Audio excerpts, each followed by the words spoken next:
Bismillahirrahmanirrahim. Assalamualaikum warahmatullahi wabarakatuh. Alhamdulillah dan puji syukur kehadirat Allah Subhanahu wa Ta'ala, sebagaimana sampai hari ini kita masih diberikan kesehatan. Perkenalkan, nama saya Dwi Astuti Arfa, SE MAK AKT. Saya akan mengajar perpajakan 1 di semester 3. Tujuan pembelajaran ini saya harap para mahasiswa mampu memahami perpajakan yang berlaku di Indonesia. Apa itu pajak? Kita semua tentunya telah mendengar tentang pajak, baik itu pajak bumi dan bangunan, pajak motor, ataupun pajak penghasilan. Semua telah kita rasakan dalam kehidupan sehari-hari. Memang secara sepintas terdengar pajak itu memberatkan masyarakat. Uang pajak digunakan untuk kepentingan umum, jadi bukan untuk kepentingan pribadi. Pajak merupakan salah satu sumber dana pemerintah untuk mendanai pembangunan di pusat ataupun di daerah, seperti membangun fasilitas umum, membiayai anggaran kesehatan dan pendidikan, ataupun kegiatan produktif lainnya. Pertama-tama, marilah kita pahami lebih dalam apa sebenarnya definisi pajak. Berdasarkan dari pasal 1 angka 1 Undang-Undang Nomor 6 Tahun 1983 dan kemudian disempurnakan dengan Undang-Undang Nomor 16 Tahun 2009 tentang ketentuan umum dan tata cara perpajakan, pajak adalah kontribusi wajib kepada negara yang terutang oleh orang pribadi ataupun badan yang bersifat memaksa berdasarkan undang-undang dengan tidak mendapatkan timbal balik secara langsung dan digunakan untuk keperluan negara bagi sebesar-besarnya kemakmuran rakyat. Nah, sekarang kita lihat pajak menurut para ahli. Jadi di sini ada 2 menurut para ahli.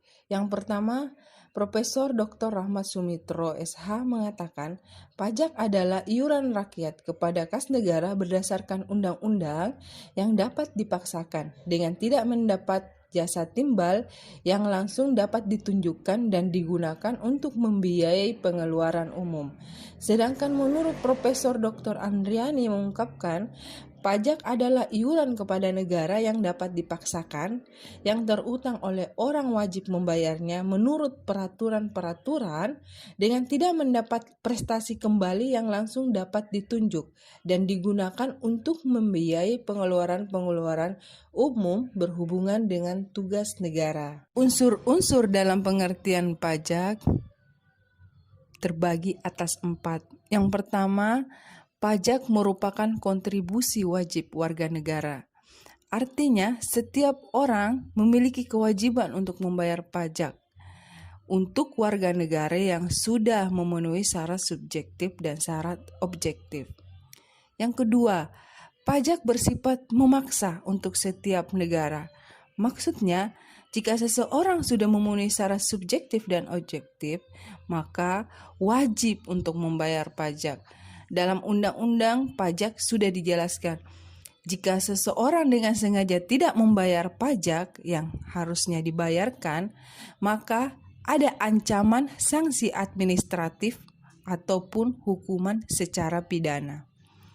Nah, kita lihat lagi unsur yang ketiga, warga negara tidak mendapatkan imbalan langsung. Apa maksudnya? Di sini kita bisa mengambil contoh adalah retribusi. Ketika mendapat manfaat parkir, maka harus membayar sejumlah uang, yaitu retribusi parkir. Namun pajak tidak seperti itu. Pajak merupakan pendapatan warga negara. Jadi ketika membayar pajak dalam jumlah tertentu, Anda tidak langsung menerima manfaat pajak yang dibayar. Yang Anda akan dapatkan adalah misalnya perbaikan jalan, kesehatan gratis, beasiswa untuk pendidikan, dan lain sebagainya. Nah, kita lihat lagi unsur yang terakhir adalah berdasarkan undang-undang. Artinya pajak sudah diatur dalam undang-undang negara. Dan ada beberapa undang-undang yang mengatur tentang mekanisme mulai dari perhitungan, pembayaran, dan pelaporan pajak. Manfaat dan fungsi pajak. Dana yang terkumpul dari pajak merupakan salah satu sumber pendapatan bagi negara. Pendapatan ini akan digunakan untuk membiayai semua pengeluaran, termasuk pembangunan negara.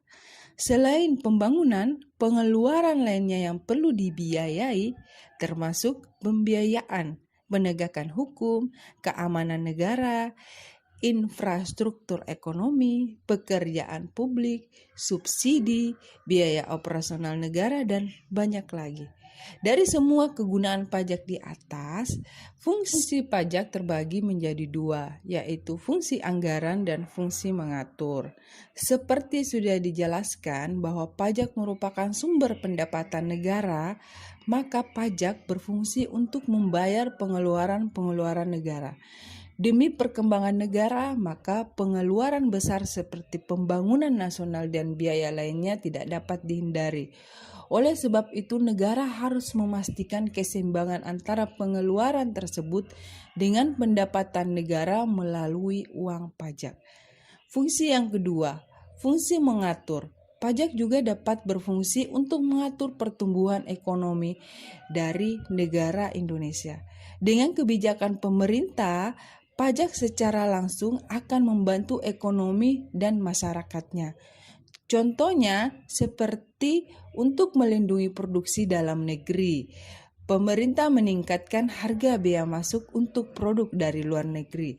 Dengan demikian, masyarakat tidak perlu lagi khawatir akan kompetensi harga yang ketat dalam produk luar negeri.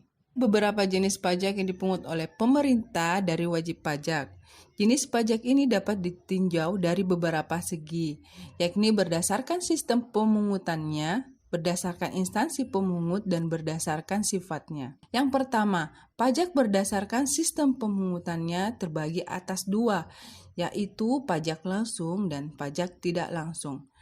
Pajak langsung merupakan pajak yang harus ditanggung sendiri oleh wajib pajak dan tidak dapat dialihkan ke pihak lain. Contohnya seperti pajak penghasilan dan pajak bumi dan bangunan. Jadi, Anda tidak dapat melimpahkan pajak Anda dari orang lain. Pajak tidak langsung. Pajak yang pembayarannya dapat dialihkan kepada pihak lain. Contoh dari pajak tidak langsung adalah pajak penjualan atas barang mewah, PPN, bea materai. Jadi, jika Anda menjual barang mewah, maka Anda dapat mengalihkan pajak penjualan atas barang mewah kepada sang pembeli. Jenis pajak menurut instansi pemungut terbagi atas dua, yaitu pajak pusat dan pajak daerah. Pajak pusat merupakan pajak yang dipungut oleh pemerintah pusat. Pemungutan pajak ini dilakukan melalui instansi seperti Dirjen Pajak, Dirjen Bea dan Cukai. Contohnya yaitu pajak penghasilan, pajak pertambahan nilai, bea materai. Pajak daerah, pajak yang dipungut oleh pemerintah daerah.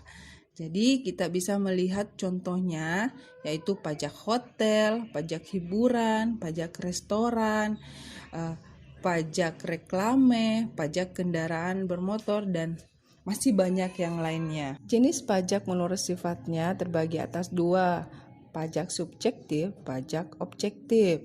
Pajak subjektif, pajak yang pengambilannya berdasarkan dari kondisi wajib pajak.